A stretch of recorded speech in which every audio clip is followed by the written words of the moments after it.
Los laboratorios que cuentan con bodega debieran contar con un listado rápido de reactivos disponibles, de tal manera que la persona que quiere utilizar solo tenga que tomar y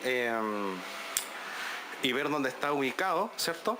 Todas las estanterías tienen una ubicación a 1, a 2, etcétera. Entonces, tomando este listado, uno puede encontrar rápidamente lo que anda buscando. Obviamente, después de utilizarlo, tiene que volver a dejarlo en su sitio. Estamos ahora ingresando a la bodega de reactivos químicos. En la bodega de reactivos químicos, todos los reactivos químicos tienen que estar debidamente rotulados, tienen que estar debidamente separados, dependiendo de la peligrosidad. Normalmente las botellas y frascos que tienen sustancias líquidas deben estar dispuestas siempre en la parte inferior de la bodega, como se muestra aquí, ¿cierto? En el caso de nosotros aquí observamos algunos ácidos y bases que están ubicadas en la parte inferior de la estantería, y también observamos algunas botellas plásticas que pueden tener, por ejemplo, reactivos químicos del tipo alcohol, isopropanol, glicerina, entre otros, ¿sí? Y eso siempre debe estar ubicado en las estanterías que son las más bajas, ¿sí? Las más bajas del laboratorio. Ahora, en las estanterías más superiores se ponen, por ejemplo, líquidos más viscosos o cuyo derrame no representa un riesgo biológico, ¿sí? Como por ejemplo aquí yo les muestro estos que están acá, que vamos a manipular alguno de ellos más adelante, que es medio de cultivo, ¿sí? Medio de cultivo para laboratorio, como por ejemplo triptona de soya. Estos los vamos a utilizar bastante después, ¿sí? El triple sugar iron agar, mannitol sal agar, ¿sí? Por este lado tenemos, por ejemplo, aloa, que es un medio de cultivo que se utiliza para determinaciones de listeria, agar bacteriológico, extracto de levadura. Y tenemos, por ejemplo, aquí que tenemos Bear Parker, que es un medio de cultivo que se utiliza para la determinación de Staphylococcus aureus.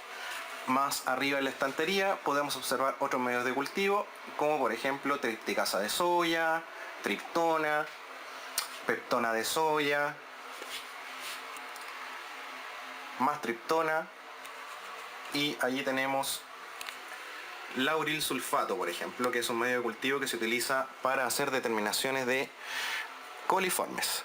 Lo interesante de estos medios de cultivo, y que lo van a ver con sus profesores de laboratorio, es que cada uno de estos medios es específico y permite el crecimiento de cierto tipo de microorganismos y no de otros, ¿ya?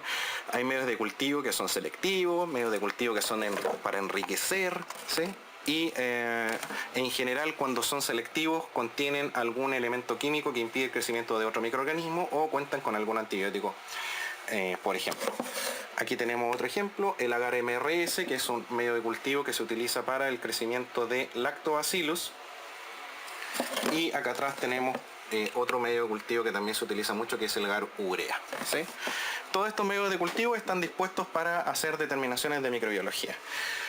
Por acá abajo algunas soluciones que también deberían utilizarse, como por ejemplo esto que ustedes van a ver más adelante, que es un kit de determinación de Gram, que permite caracterizar a las bacterias entre Gram positivo o Gram negativo, muy importante. En este otro lado contamos con algunos equipos. Este es un equipo que nosotros no vamos a utilizar en el laboratorio, es un sonicador de vástago.